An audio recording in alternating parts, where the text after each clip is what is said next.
Hello everybody. I made this brief video just to let you know something. It's going to be nice and clean because prospective employers may see this, current employer may see this. But I wanted you to know that Aerotek, a professional staffing company, is willing to lie to you, prospective recruit. And in lying to the prospective recruit, they are in effect having an adverse effect on you, client of Aerotek. I bring this up for the simple fact of this. They lied to me.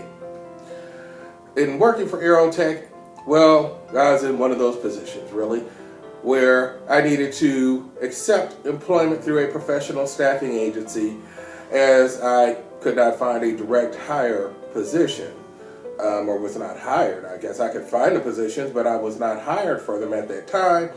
And so I went and saw an ad for Aerotek. It said it was a full-time customer service representative position.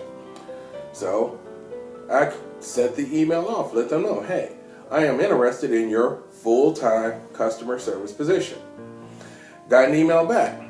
And I don't know what was going on with this guy because he sent an email back saying that he found my resume on the internet when he didn't find it on the internet. He actually found it in his inbox.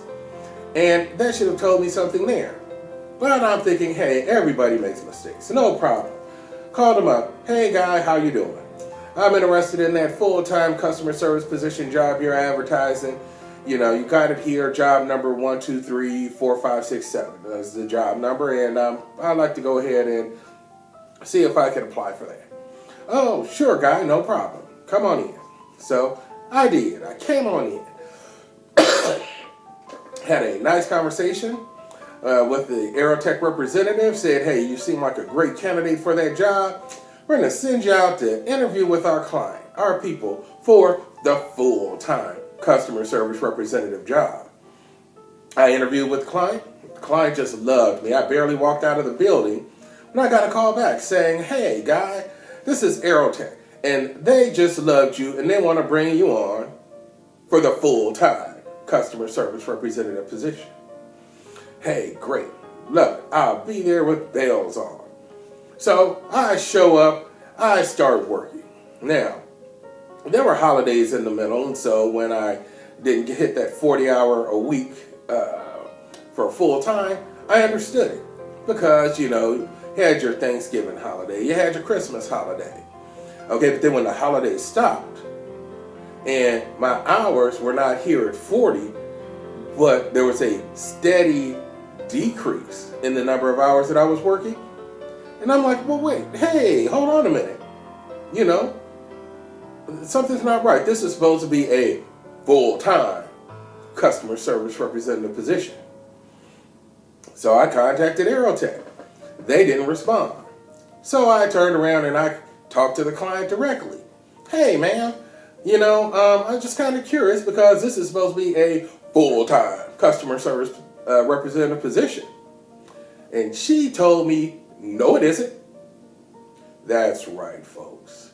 Aerotek lied, and they advertised for a full-time customer service position when the client had hired full-time customer service representatives for years, from what she said, for years. So this wasn't a mistake. This client that has been using Aerotek for years hadn't been hiring full-time, only part-time. And so Aerotek, in order to get people to actually sign up for this position, lied and said it was full-time. Now, if you're receiving unemployment, and I'm not saying that I was, but this is for everybody else. Everybody. I should say everybody. This is for everybody. Because, you know, if you're receiving unemployment, then if you accept a job, you know, regardless of whether you thought it was full-time or part-time, if you accept that job, you can't quit. Okay, because if you quit, then unemployment is not going to pay your benefits because you resign that position. I mean, you have to quit for cause. And quitting because, oh, they lied to you and said it was full-time when it was part-time, it's not a legitimate reason insofar as the unemployment office is concerned.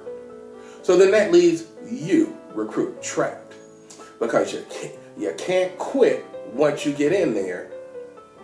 And then the only thing you can do is keep on the lookout either for another position with a professional staffing agency, or a direct hire position, which then of course puts you, client of Aerotek, in a bad position because you've invested money in training this recruit.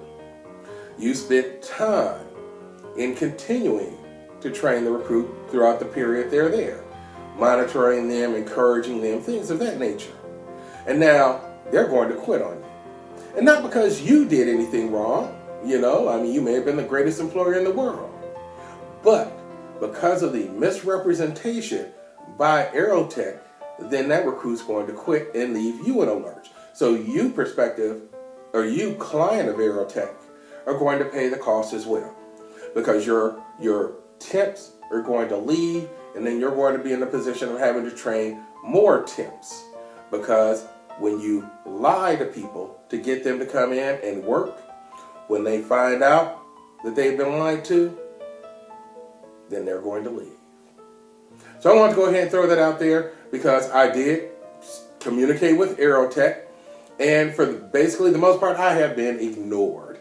Yes, folks, I've been ignored, except for one woman in employee relations, and she called, and this person actually had the nerve to say that the Aerotek representative that I spoke with never discussed this being a full-time job with me. And she wasn't there. She wasn't on the phone. You don't know what he said to me. And for her to make that leap, well, that's another good reason why this video is being published. You can't make that conclusion if you weren't there. So beware, recruits. Beware, clients of Aerotek. The truth is not their friend.